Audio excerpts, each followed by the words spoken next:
Hey guys, so welcome back to my channel. Today I'm going to be showing you how to work this chunky jumper.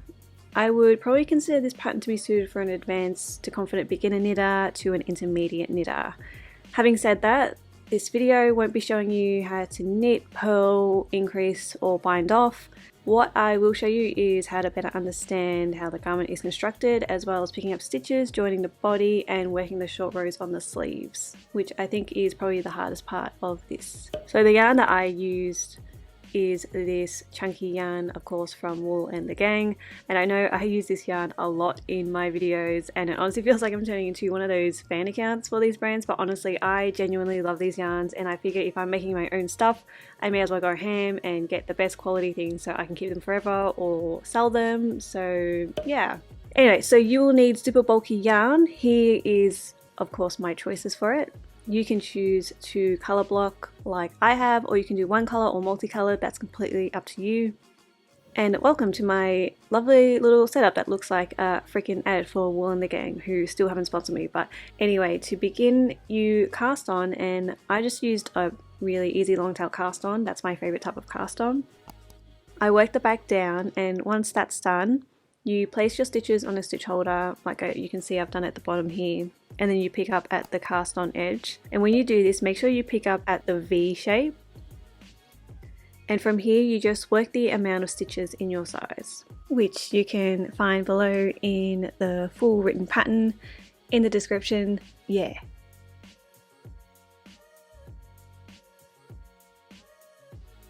Once you've worked your back and front, it should look a little something like this. If you've watched any of my other tutorials, you know what's coming up, and yes, it's joining at the underarms. You just cast on the stitches you need and then continue working the body down. So you can really cast on using any method you want. I just use a backwards loop method because it's the easiest.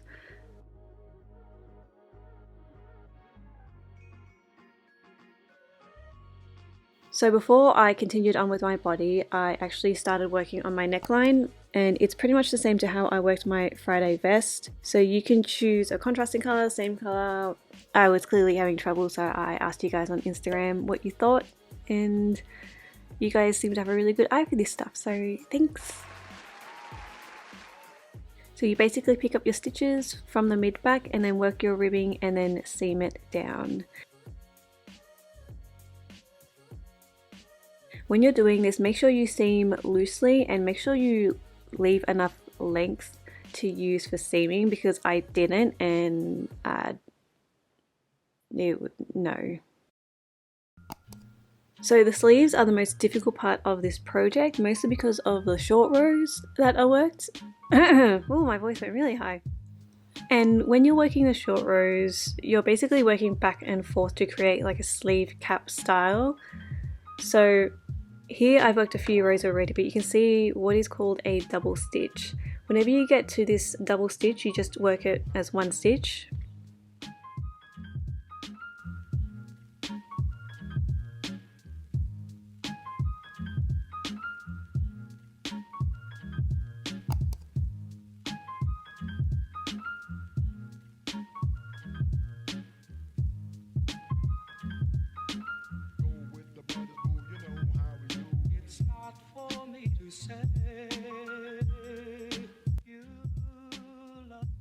So I'm going to show you how these are made.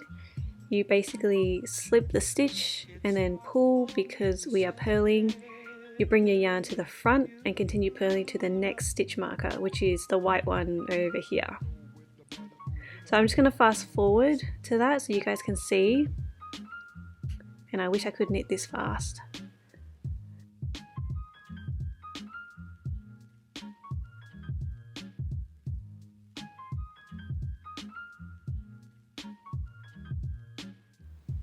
And you can see I've reached the marker, and when you reach the marker, just slip the marker, and that is a double stitch there, which I'm just going to work together as one stitch.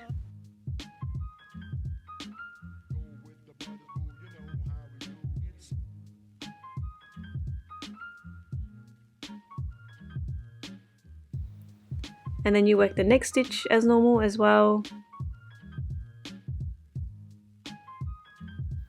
turn your work.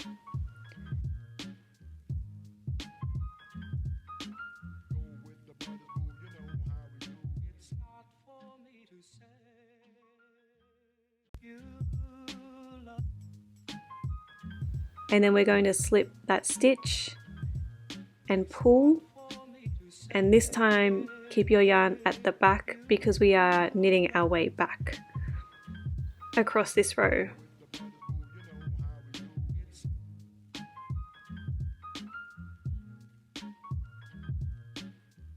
And the reason for slipping and pulling and doing all of that stuff is so that you don't create holes in your work as you're doing these short rows.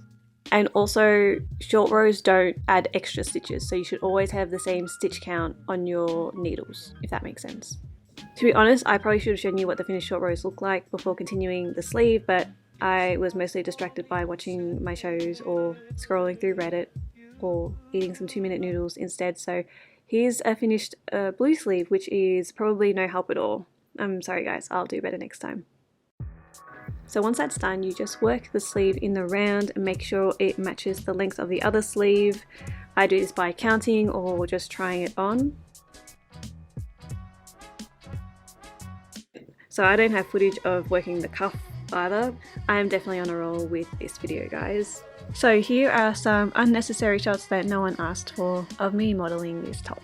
Honestly, I filmed these like a month or two in advance, so I have to wait for the pattern to be tested in that time, so I don't really edit until it's close to the release date because I'm trying to knit and film and edit and so many things at once. So yeah, I really do hope this does help you though.